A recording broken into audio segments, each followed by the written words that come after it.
Rotogrinders, Dean here at Steen7904. If you want to get all technical, that is the daily fantasy handle throughout the industry. We're a couple minutes late today. We did intend to come on a half hour after because the lock tonight is 7:30, not 7 o'clock. That's why we're on a half hour later than normal. 5:52 on the East Coast, 2:52 West Coast, 4:52 Tennessee time. So, of course, that means it's time for the flagship show here at Rotogrinders. It's called Grinderslive. Join me today. It's Kid Yahoo coming off a monster football weekend. Congratulations to Gerkies. You survived the Robbie Anderson debacle. You survived. I tweeted out at Lock 2 that I was all in on the original Island Boy. Yeah, the hair, right? Picture. Yeah, with his picture. And luckily, I had him and Jacoby Myers, and still had a very profitable slate because I faded Henderson, I faded the Rams D, and that was the chalk over on Yahoo. Congratulations. And of course, Cooper Kupp. You got to play Cooper Kupp just every week. It's just a auto. He's been absolutely ridiculous. Of course, tonight, this show, we're talking basketball, the 5-gamer tonight.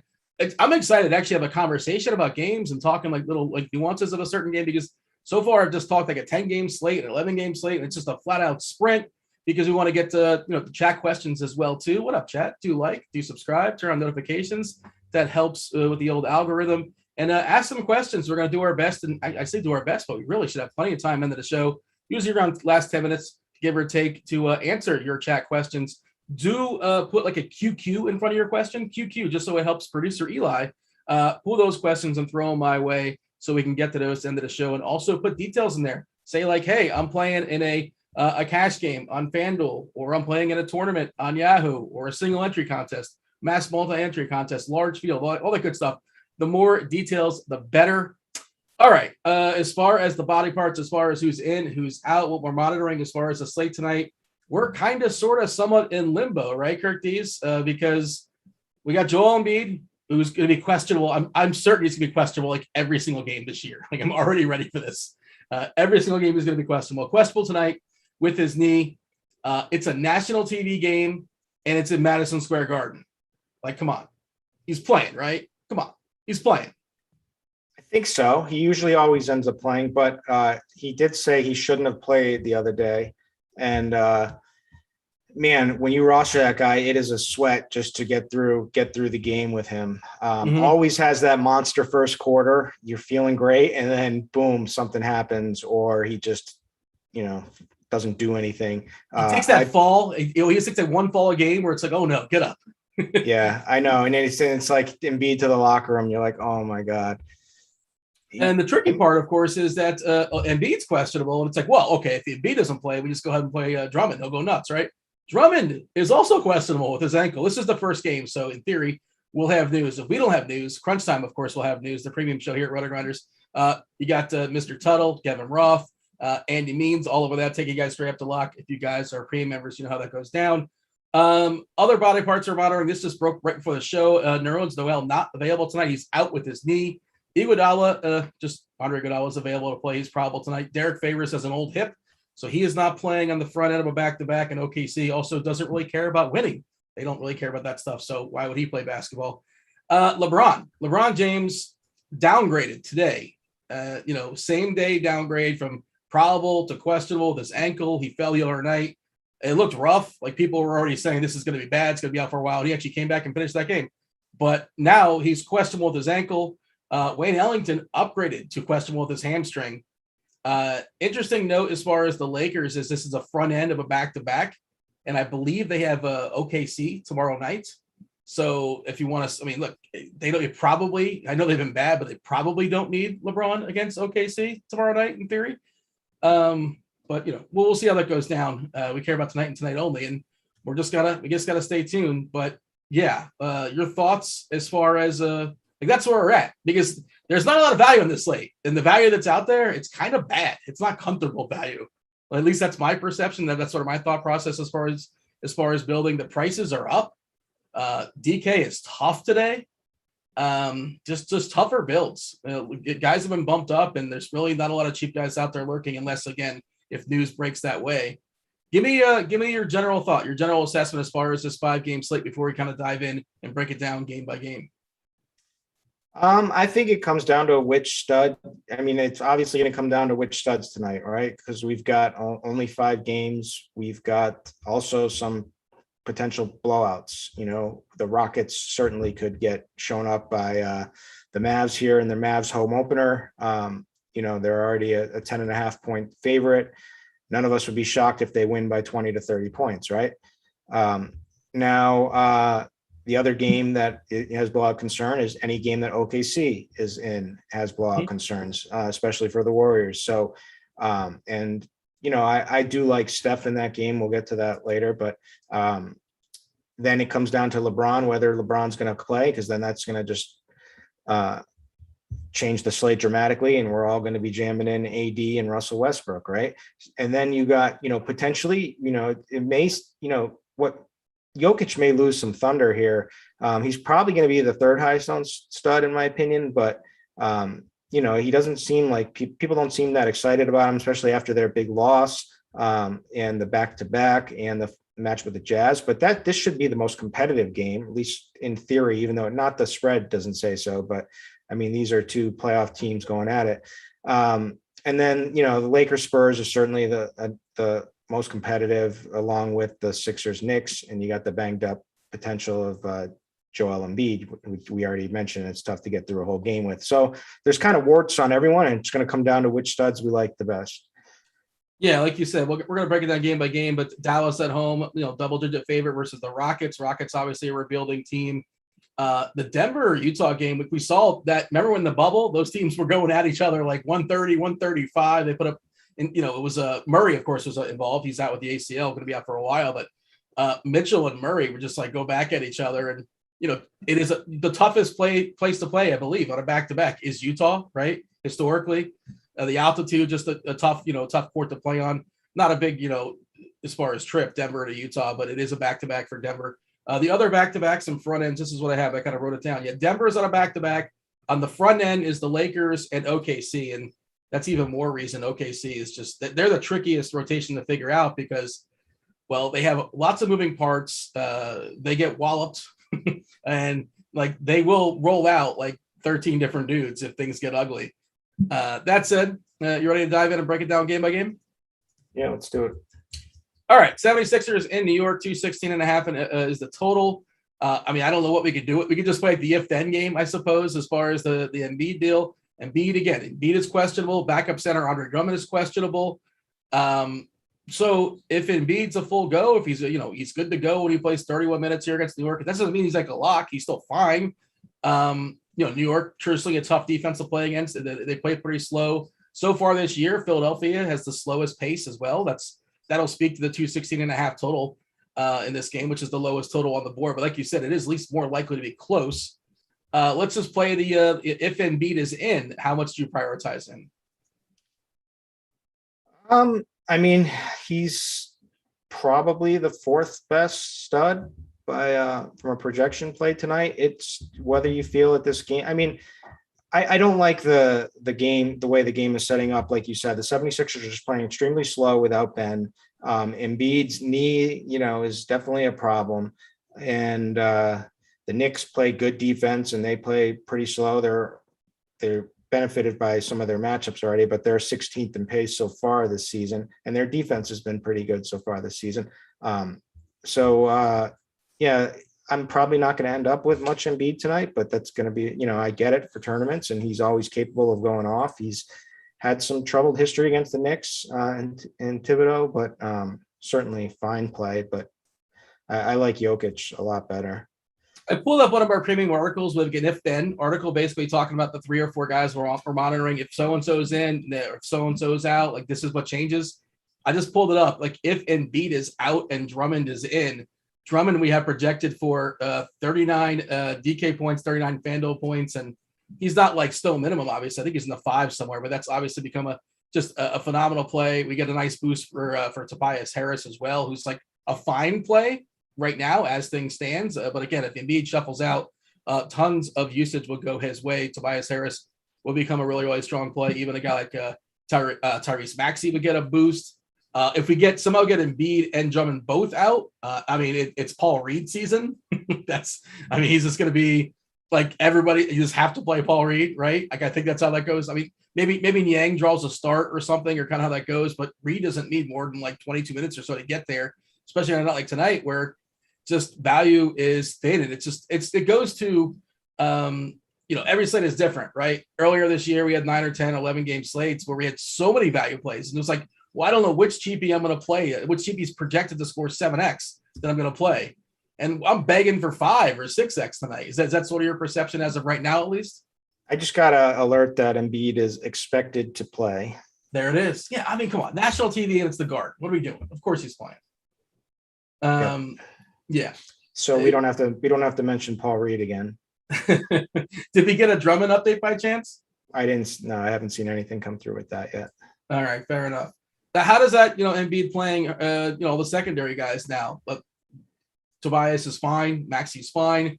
I wish he wasn't playing most of his minutes alongside Tobias and Embiid. Curry he's been shooting ridiculous from 3. I don't expect that to continue going forward. You always can do that in a particular game. You can go like 7 of 9 from 3 and he gets there, but I'm not betting on that happening. That's Seth Curry. Steph may. And there's the Drummond announcement that he's expected to play as well.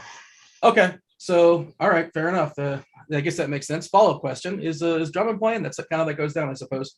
So yeah, talking about the secondary pieces on Philadelphia here. Now they become less appealing with everybody in. Yeah, I mean, Tobias was a great play regardless. Without Simmons, Tobias, point Tobias sees some time. Also, it's just there's a lot of shots for him to take and a lot of offense available. The Knicks will probably clamp down on Embiid, and that should open up Tobias for a potential good game here. So I like him. I liked him either way. I wouldn't even. I mean, he would have been a must play if Embiid was out, but I still think he's a great player. I think Tyrese Maxey stays the same too. I mean, he's a young, exciting, decent player who's, put up 21% usage in his first 2 games, almost 25% usage in the next game, is capable of putting up a decent amount of points. His price is somewhat reasonable. I think he's a fine play. I don't think he's a must play by any means. I worry about the ceiling against the Knicks, but, certainly a matchup with Kemba and or Derrick Rose should be fine for him.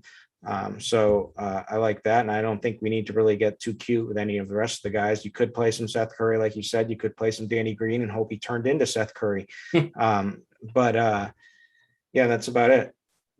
The New York side, I just pulled up our lineup HQ tool, and it's amazing. This kind of surprises me. We currently have, this is it's fluid, and this changes the closer and closer we get to lock. We're an hour and 25 minutes up the lock, but as of right now, and this kind of speaks to what I was saying, it's not necessarily a good value. Alec Burks is 3.8K on DK, right? And we're projecting him for 19.82 fantasy points. Not spectacular. Not going to blow up your lineup, but if he makes everything else work, yada, yada. 23% ownership for that. 3.8K for 19-ish points. And for Alec Burks, are we excited about that? It's whatever. Yeah, man, not too excited about it for sure. Yeah. I mean, I love Randall. I like Mitchell Robinson, although, foul trouble is certainly on the table tonight against Embiid for sure. But his price is nice. They're comfortable. I remember I put that quote out there that Tibbs was saying he's comfortable already playing him big minutes. And that was the night they went to overtime and they played him 34 minutes. So that, as long as he can get anywhere close to 30 minutes, he should be a smash regardless at these prices. But, could certainly the foul trouble could impact those minutes tonight. Yeah, 34, 28, 33. I assume that first 34 was he played probably 5 minutes in overtime against Boston, I'm guessing. I think they didn't play him in overtime. I think, if I remember correctly, I think they just stopped him, but I may be wrong about that, but. And also his minutes are somewhat solidified with Noel being out, but like Gibson is still lurking, and Tibbs loves himself some Taj Gibson. And you're right, there is some I think it's a high variance of potential outcomes of Robinson, covering Embiid, because like you said, he can get those 2 fouls in the first 3 minutes, and then he parks on the bench, and you're just fully tilted as if it's like Miles Turner all over again. Maybe that's just me. Ooh, too much Miles Turner last night for your boy. As far as Kemba, you mentioned, and Rose, Rose is like that they have not played 1 minute together all season long. It hit the Rotogrinders Court IQ tool for that. 0 minutes so far together, and we've seen Rose outplay Kemba. Like that's that. Like as far as minutes, Kemba has like one of the lowest ratings when he's on the floor so far this season. He just looks like he's dust. Maybe he'll turn it around and things will turn around. I don't know. And people were really excited, but so far he has not looked the part. Yeah, I mean, there's a little sticker shock and like, wow, Kemba Walker is 5.2K. This is the guy we used to pay like 7-ish, 8-ish, depending on. But like his role has obviously changed. You mentioned Randall, 35, 36, 37, maybe 40 minutes, depending on the night. Tibbs doesn't care. National TV, you get that extra commercial or two. I don't know if Tibbs factors that in. I believe it's an island game as well for New York. Didn't play yesterday, not playing tomorrow. It's one of those games where, like, look, out of the 82, this one feels like it's more important, a home game versus Philadelphia, one of your rivals. If you want to play that narrative, I think it's possible Randall can play up to 40 minutes or so. The peripheral guys, Fournier, RJ Barrett, they're just sort of there. I'm not going to say you can't play him, but I'm not seeking him out. That's kind of where I'm at of them. Thoughts? I kind of like RJ Barrett. He's averaged about 35 minutes over the first 3 games, which is decent. It was probably a little bit higher last season, but I think at this price tag now we can take it. I think that ceiling games are still in his range of outcomes to really crush for that price. But I think that like, he's just another high variance. Like he's got a decent floor, but I think he's got a decently high variable ceiling here. So I think for tournaments, I'm definitely interested in him, but I'm not expecting him to go off or anything. What are your thoughts as far as a slate from like a news flow perspective? One game at 7:30, one game at 8, one game at 8:30, 2 games at 8:30, and then a true late night hammer, basically like a doubleheader. 2 hours later, Denver versus Utah. And again, we're waiting for LeBron news. If LeBron doesn't play, all of a sudden Anthony Davis and Westbrook become phenomenal plays. And if that news comes out at 7:31, right after lock for Philadelphia and New York, and say LeBron's not playing, I don't know about you, but I'd rather have Davis and Westbrook throwing away ownership, obviously, instead of guys like Embiid, instead of a guy like Randall, as far as tying up my salary. And again, the LeBron news may come in a half hour, and it doesn't matter, moot point, but I like to sort of plan ahead. What are your thoughts as far as just the general news flow for this slate? I think that's how people are going to attack this game. It's also the lowest totaled game on the slate, right? So right off the bat. And so people can sacrifice this game and say, I'm going to wait till 8, hopefully before 8 o'clock, but certainly before the 8:30 start time of the Lakers, we should get that news. And that's huge news, right? Like AD and Westbrook become, superior plays by all accounts. So, I think everyone's going to play that way. And I think, so there's definitely some GPP. Like LeBron has always played when he's questionable. He was basically questionable every single game last season and played, right? He was downgraded, however. But he had a legit injury. I think that's true, but there's a legit injury. But he had that last season too as well. And he also played through that legit injury and came back and played. He didn't sit out, and yes, maybe the ankle flared up a little bit, but if I had to guess, I would I would say that LeBron plays tonight, but maybe I'm biased because I'm just so used to him always playing when he's questionable. I agree too. Like he's more likely to play than not. Generally does play, and there is maybe something to maybe he sits tomorrow night versus OKC, like give him a rest in, and just sort of thinking about it's a back-to-back and it's the front end, and this is the tougher game. The Lakers, of course, kind of sputtering out the gate this year. They not hit the panic button just yet, but they've looked ugly for sure. You got anything else in this game, or shall we move on? Move it. All right, next game on the slate. This one should be a fun one. Sure, why not? Kind of shuffling my pages, trying to find it, and I'm just like using adjectives so I can get to it. OKC is a fun game. Sure, why not? 223.5 is the total here. OKC Thunder at home versus the Golden State Warriors. This actually could be a fun game if they can keep it close. 9-point line here as far as Golden State, and Steph should crush OKC, one of the worst teams in the league, in full rebuild mode. They have all their draft picks. They have like 4 like actual real life like NBA basketball players. Well, I don't know. Maybe I'm rounding down. I'm not certain, but they're not very deep. Steph Curry, that's the first place we got to look, I suppose, in the Golden State side. You got to assume he can basically do whatever he wants. But there is a thought process of the torture chamber on the other side.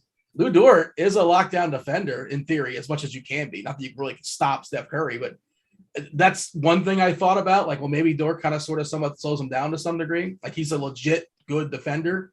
But you care? Does that matter?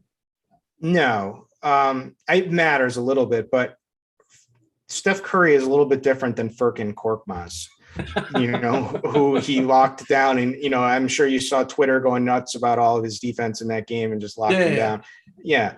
Steph Curry is going to present a little bit more of a different problem. Sure, it's going to be annoying for Steph, right? Like, he's going to get chased around, and Dort is a good defender, but I'm not so worried about it. He's just way quicker than him. He's been dealing with this his entire NBA career. He gets his shots up. And I love Steph. I mean, his usage has been insane. And like with it's anywhere from like 35 to 37% usage. He hasn't really shot the ball extremely well. He had a really good game against the Clippers, who, have some decent defenders themselves. To throw at him, and he went off when he shot 16 and 25. But we're just got to look, right? Like 21 shots against the Lakers, 25 shots against the Clippers, 23 shots against Sacramento, and has just been a monster so far this season. And so, there is more upside there. And if this game stays competitive, I mean, he could absolutely nuke the slate. And then not only that, like if it isn't competitive, how everyone says, well, if it's like, you're going to say this with Luka, well, if it is a blowout, it's probably Luka got a bunch of shots because of that and scored. But Steph is like that key, right? Like, do you really see a blowout without Steph Curry getting his? Like, I tend to lean no. It's usually Steph that causes the blowouts, So I think he's underrated. I think he's the most expensive stud on DraftKings, and so people are going to get away from him from projection standpoints. And I think he's probably the best play, to be honest with you. Well, it tempers the ceiling, right? And I agree. Like, he's probably the reason why that they blow him out. But like, he can have 40 points through 3 and just not to the court in the fourth quarter. And like, again, the ceiling is tempered, and he maybe he wouldn't be able to have like a 90-point or 80-point DK game. But again, he still should probably get his. What about from like a game stack perspective, or just if you're playing Steph, do you think, well, I'm going to run it back with someone on the OKC side, or maybe if you're playing 2 Warriors, maybe you think you play it back with somebody in OKC, or if you kind of invert it, if you're playing Shea goes to Alexander, 2 rough games, and he absolutely, he was great last time out, played 39 minutes because it was a closer game, especially on FanDuel. The price is really, really appealing. Like, if you're playing Shea on DK, I think you're supposed to play at least 1 Warrior with him. Yep. And it could be Shea, and it also could be our boy Josh Giddey, who's finally had a monster game, who's looked insane in preseason, has a load of talent over from Australia. Price is reasonable. So yeah, I would run it back with one of those guys, maybe even some Darius Bazley. It's probably a tough matchup for him, but he has like a minutes upside in this game, depending on what they do with center. This game could go smaller with Draymond, and that would probably make sense for Bazley to play in that situation. It's I'm not sure how the minutes are going to run out. Favors is out, not to cut you off, but Favors is out. We currently have the Moose. We have Muscala currently projected to start. And he might not play much. He might not even play much in this. They might choose to go a different route and play Isaiah some more Roby. minutes. Yeah, Roby, and to play some more minutes for Vassell. So it's just, there's just upside there. I mean, it could fail for sure, but I wouldn't want to play much Mike Muscala though. I don't think so either, but he's capable of like unleashing a bunch of threes. But like Muscala, when the Thunder theoretically are good, Muscala's not in that team. So, and in theory, they're kind of still developing and figuring out what they have. And, the minutes go all over the place with some of these guys. Yeah, it's like you need it when we get into the middle of the season where a lot of these guys are breaking down. Like that's the time when Muscala gets his extra minutes. Like it's only favors tonight. I can see Dort getting a bunch of run in this game too, assuming he can dodge foul trouble with the task of guarding Curry. I presume he's going to be on Curry. You mentioned Giddey certainly in play, and Vassell, like you said, if they go small, we could see him playing the 5. And Golden State is they're happy to go small sometimes too. So it's cheap. Like the OKC guys outside of SGA, they're really cheap and they're not hard to make work. Again, it's tricky because this is a volatile game. This feels like one of the harder ones to predict. But if it does stay tight, I think there's some value in Dort and Vassell. And look, it's possible Moose plays 24 minutes. I don't know if he's playing well out there. And again, we don't know if he's starting or not, but that's our current projection. Roby hasn't played a ton this year, but we've seen him in years past, last year, do some things on occasion. What about Golden State? Wiggins, Jordan Poole, he's kind of doing what we expected. Yeah, that's the next guy's Poole. Wiggins, his minutes are finally back up. I think he got 34. Did he? Let me pull it up. I just somehow that stuck in my. No, he got. It's Draymond who got 34. He's been up to 31 minutes each of the last one. There is more upside for him to keep getting ramped up. He had a later start, obviously, but he's not exciting. Poole is the guy who's got 31%. I mean, he's got over 30% usage. So the guy's going to chuck. He's going to score. He did have a really good game against Sacramento. Had a bad game against the Clippers, had a decent game against the Lakers, but I just feel comfortable with the amount of shots and the amount of playing time that this he's going to get. So Poole would be my guy. I love Steph. I like Poole. I'm fine playing Draymond in this spot. I mean, there's got to be blocks and steal potential for him, especially on FanDuel and Yahoo. He did get, they ramped him up quickly to 34 minutes in each of the last 2 games. So comfortable with the potential minutes for him. And, he just doesn't do much on the offensive end, but certainly, blocks and steals. Anything else in this game of note that's worth pointing out, or shall we move on? Remember how everyone was going nuts for Bjelica after that? Well, yeah, he fits. So if you're going to play that blowout game, though, again, if you're trying to squeeze in a couple extra studs and you're not playing Curry, but a guy like Bjelica or a guy like Damian Lee is kind of, that's the angle you want to work. Damian Lee, there's a path to him playing 26 minutes or so in this game, which he could be mopping up in the middle of the 4th, end of the 4th, that kind of thing. But yeah, people were losing themselves with Bjelica from the start of the season. I think he fits well on this team as a role guy. It's the 10th dude, but he's not somebody I'm excited about rostering. Is that kind of where you're at as well? Yeah, I agree with that. If you want to play some blowout angles, he's a guy. If you want to play a game going smaller, he's a guy that might get, benefit from some run. So the upside is possible. The floor is extremely as low as it can be. So Lakers Spurs 223 is the total. The Lakers currently 3-point favorites. That's what we have here as far as our projections on RG.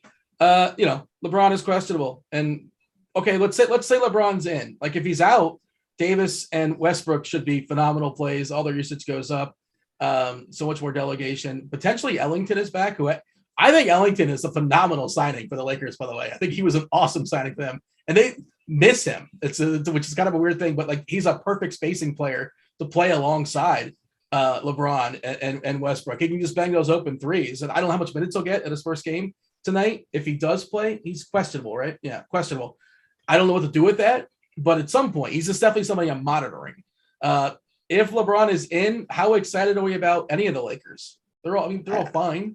I'd pump the brakes on a perfect pickup. I think. Well, for what he cost, it doesn't cost him anything. He's probably getting. I think the idea is solid. They need a guy who can shoot the 3, and that's what with all of these guys that can get him open looks. there's certain Wayne Ellington. I don't know how good he can hit really threes. is, but That's what he does. That's his only job. He can. He can. Just wouldn't call him perfect. Anyways, but yeah, it's as simple. Like if I was going to choose one stud, if they're all playing, it would be LeBron. I think LeBron is probably getting angrier and angrier when they're, as like this team hasn't played very good so far to start. They did just get a win against Memphis, barely. He did play 40 minutes in that game. I think he's willing to shoulder the minutes and to make this, I think he's hearing how bad this Lakers team is. And, he's already, there's fighting with Dwight Howard and what a mess. Anthony AD. Yeah. I mean, it's just, I don't know why you get Howard on this team, but you see that. But Carmelo has been he was good last game. He could shoot. He looks really good. There's some speculation out there of what he's been in taking, but I'm not one to point fingers, so I'm not even going to go there. But I think he looks good this season, like has a little extra pep. Maybe it's just early. His shot's fallen, but he's out there chucking. And those Carmelo 20-footers like 17 seconds in the shot clock drive me absolutely insane. But like they do go in sometimes. But yeah, he's just not the kind of. I've never liked Carmelo, for the record. But let me ask you this, LeBron. Let's say he does play. 36 years old, year 19, right? 37 minutes, 40 minutes. That cannot be the plan. Like he's not supposed to be playing this many minutes in the regular season. Does he play 37 minutes tonight if he's in? I think so. Until they start blowing teams out and he can feel comfortable taking his, foot off the gas. I think he's trying to prove a point here. What's the point? That he's still the king? That he's the man, that he's still the king, and then he's getting pissed off that people are saying, and that, they aren't the favorites anymore. They're not, though, right? I don't know who the favorites are, but they're not, because it's more wide open this year. I feel like, and I can't remember the last time. It's wide open, I think. No? Yeah, I agree. I think completely wide open. Davis, you can play as well too. Of course, he's amongst those studs. Davis, again, goes outside one more time. If LeBron doesn't go, Davis and Westbrook, phenomenal plays. If all three are in, I'm not really interested in anybody else. You did mention Carmelo. Is Ellington like super cheap by chance if he actually happens to go? He's 3'8". I know you're going to kill me on the Ellington thing. I'm telling you, man, he's going to help this team. Who else might help? Malik Monk might help this team. He'll chuck. He's a happy chucker. He's happy. If LeBron doesn't go, Monk's in play. He's somebody you can certainly play. But again, he's another one of those qualifiers. If then, you got anything else as far as the Lakers side, or you want to jump over to San Antonio, where I think San Antonio has plenty of plays. Yeah, plenty of plays over here. Yeah. Well, yeah. Is Dejounte your favorite? Dejounte is absolutely my favorite. He might be my favorite player of the slate. I'm probably going to mush him. I wanted to say too, I'm still hurting from that parlay that you had me to put in on. I think it was last. It's split. It was 1-1. Like, what do you want from me? But it was the first game looked like it was blown out anyway, even though you got there. Luckily, the Hornets came back, and then the second game was never had a chance. It was like the worst feeling parlay of all time. By the way, is Ravens fan a friend of yours in chat? Is somebody trolling you in chat? Just took a peek over there. Is that somebody you know or no? It's just interesting. I don't know. Just an interesting little fun fact in chat.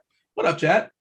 That caught your eye, huh, Dean? It's interesting that caught your eye. Well, because it says show or hide. Like, I'm not sure if it actually is in the chat or not in the chat. Maybe it was deleted, but I don't know. Somebody clicked show, and now all of a sudden we're good to go. I just happened to notice that for whatever particular reason, but that's a fun fact. Allegedly. Talking about San Antonio, Murray's the best play. White's been playing a ton of minutes. Pirtle's been playing a ton of minutes as well, too. I like all three of those dudes. Even Johnson is in play for me. Yeah. So the Lakers haven't been playing good defense, at least to start, right? So we don't feel the spread's only 2.5, so we don't feel too confident as the big blowout spot for the Lakers. And these Spurs guys are all priced nice, right? So Dejounte Murray is their highest priced Spur at 7,300. And that's still too cheap. I mean, he is amazing, and he's going to break out. He's gonna have one of these like good shooting games, It's going to happen soon, and he's going to nuke a slate. He's playing, got 35 minutes, 34 minutes the last one. The floor is nice and safe for them. We know what he does. He rebounds extremely well for a guard. He's cagey. He's aggressive. He gets those steals. He gets blocks, and he can take it to the hoop on anybody. Gets assists, but when his shot starts binking, that's when he's going to explode. And I think he's going to have some massive games this season. He just looks different in the preseason and now to me. So I'm all over him. Keldon Johnson's usage is up. We know that they're comfortable playing this guy huge minutes. He had a huge minutes last year, all season. He's up to a 26.5% usage percentage this season. That was from 19% last season. Makes sense. You lose some guy high usage players. So I think he's right there. Derrick White is like consistent. I never really liked playing White, but depending on the price, he's always there. The minutes are there, certainly can produce. Vassell is going to be, is it Vassell? Vassell, I believe it. He's a potential cheapie. They can kind of make stuff work. He's going to be in the mix for cheap plays. He's going to get some playing time. He looked great in the preseason. I think he had a good opener and then 2 struggling games after that. But certainly in the mix as someone who can score. Lonnie Walker can also be that, another guy that fills in, who's going to get decent minutes. So there's a lot of like fill-in plays here. Dougie McBuckets. He can shoot. He's got to get there via the buckets.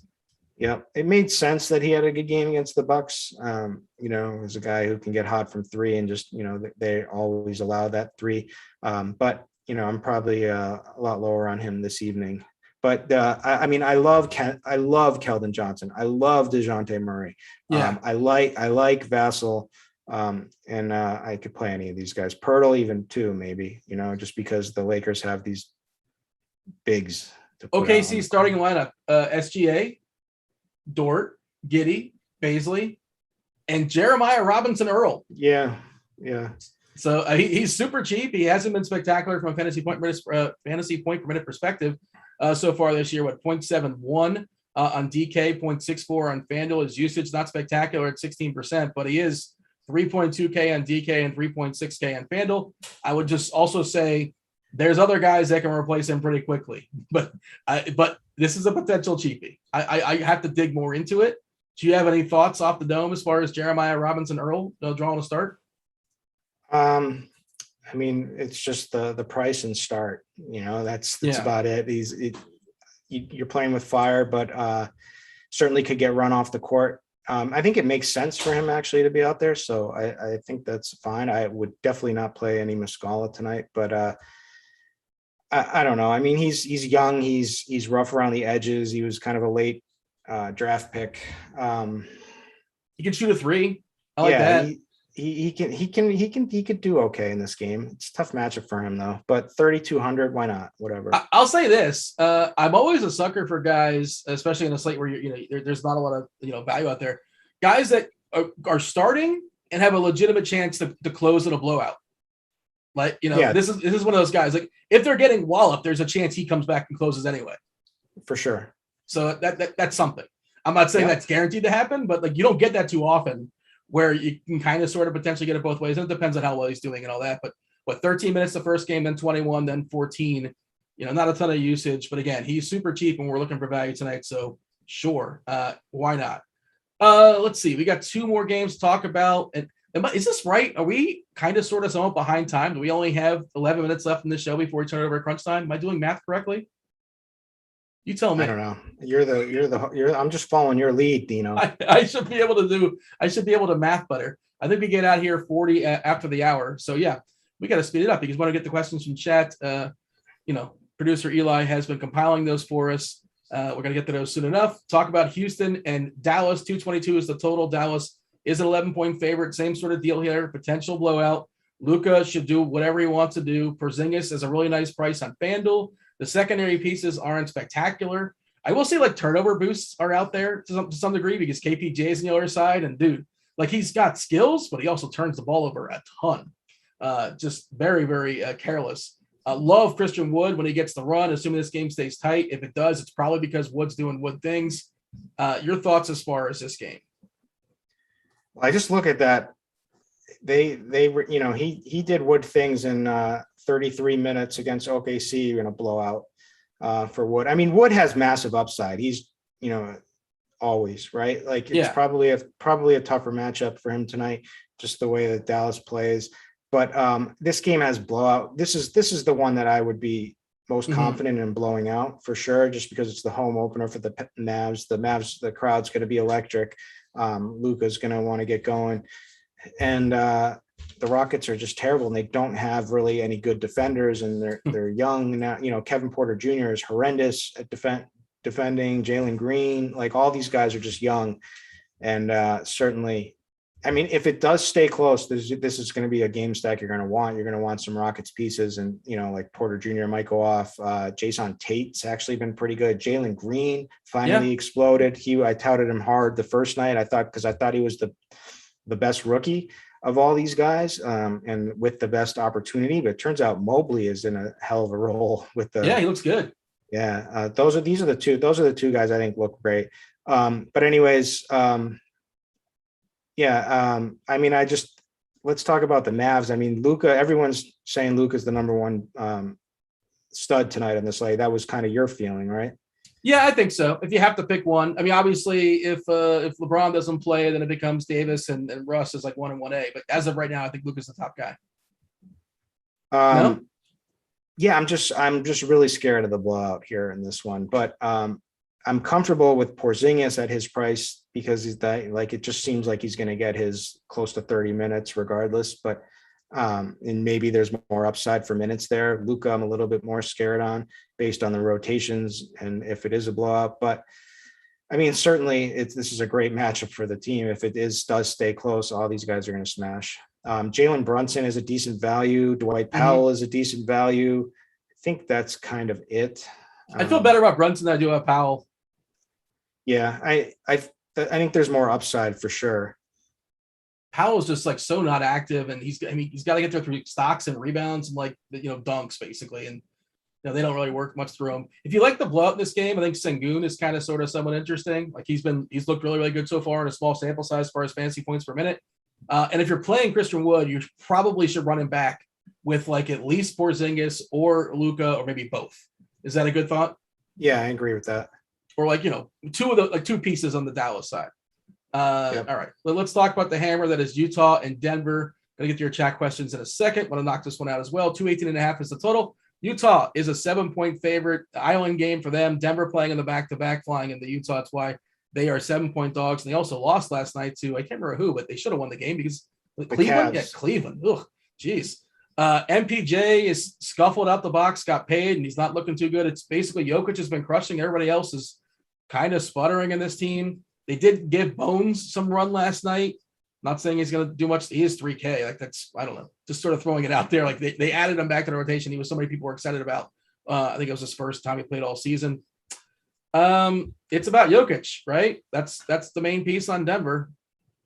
Yeah, so it's tough. Everyone sees Gobert and they're like, oh, they don't play centers against Gobert, but Jokic is different. He's just like a different kind of center. This is a good matchup for him, and always has been a good matchup for him. He's had some monster games against Gobert. He lights him up with his kind of mid-range shots and assists, and he's able to pull him away from the basket. There's a lot he can do. It's not, if he wasn't as versatile of a center, it would be a horrible matchup for any other center. But so Jokic, I love. He and Steph are like my two favorite studs tonight.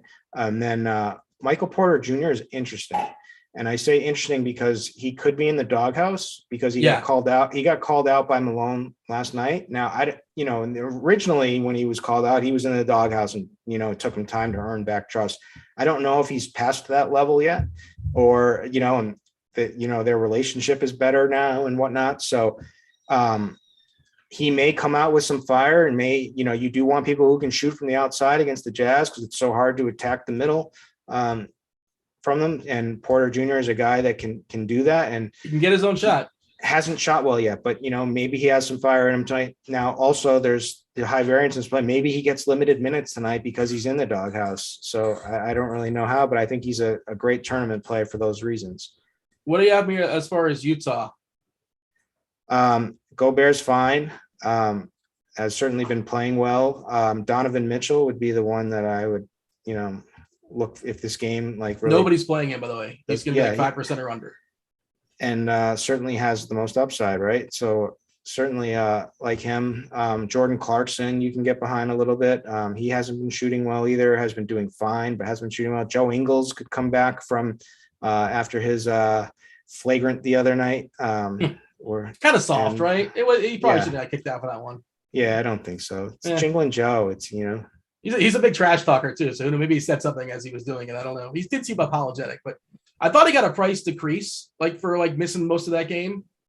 I'm not thrilled about it, but he's 4.8. I guess he's fine. But that's just sort of the nature of the slate. There's a lot of those guys in the fours where it's like, I guess he's fine. I suppose maybe. Yeah. And Mitchell, we've seen it before. He's crushed this Denver team plenty of times. And the price is kind of exorbitant, but he certainly can get there. Not for cash, obviously, but interesting tournament play for sure. Anything else in this game before we knock out these questions from chat? Do appreciate you guys asking. We'll do our best to answer as many as possible. Joe Shingles, Hammer's woofing. Hammer is woofing in chat. Why is he woofing about what now? Calling Joe Shingles. I don't get it. Shingles, not jingles. I know, but is it? I feel like I'm missing something. I just read it in chat. I don't know. Oh, all right. I said he's woofing. He's woofing. Fair enough. Let's knock out some questions here. Does ownership, as far as the ownership update, they're asking about Randall only 10%. Why is he not a lock? And is 10% correct? Do you think 10%? That's about. I don't think it's going to be. Let's go ahead and check. I don't think he's going to be that heavily owned. Randall, what do you think? I think he's going to be around 10 to 13%, somewhere in that range, and 10 to 15 maybe. But I think he's a great GPP play, and I think the ownership is going down, like I said, because people are waiting for the Lakers news. Give me your preferred punt, Devin Vassell or Powell for I think you take. Oh God, I think it's Vassell just because of the game dynamics. So if it does blow out, Powell's not going to be in there eating up garbage time minutes. He's going to be sitting on the bench. And that's this game environment for Warriors. I mean, with the Lakers, should be a much more competitive game, and he's earned some scoring and minutes from the way that he's been scoring in preseason. So I think it's much safer with Powell, but I think if you're chasing upside, then you go with Vassell. We got to go lightning round here. Is Eubanks a good value? I don't think so, unless you think like Pirtle's getting in foul trouble or something like that. Like I can't foresee Eubanks getting there, right? I'm not playing it. No. What about White over Murray? You talked about I think Murray being one of your favorite plays, if not on the slate, certainly on the Spurs. So I mean, sure, I guess, but you prefer Murray over White. I do. I mean, White has been great too. So I don't mind White, but Murray is certainly my preferred. I just think that big game is coming. Thoughts on Brunson at 4.2K on DK? Like the thought, I think, is that right now he's one of your better values and he's probably in your cash lineup. Yep, agree. Favorite game to stack? I think I'm hoping this Warriors game is competitive because that's the game I'm going to be on.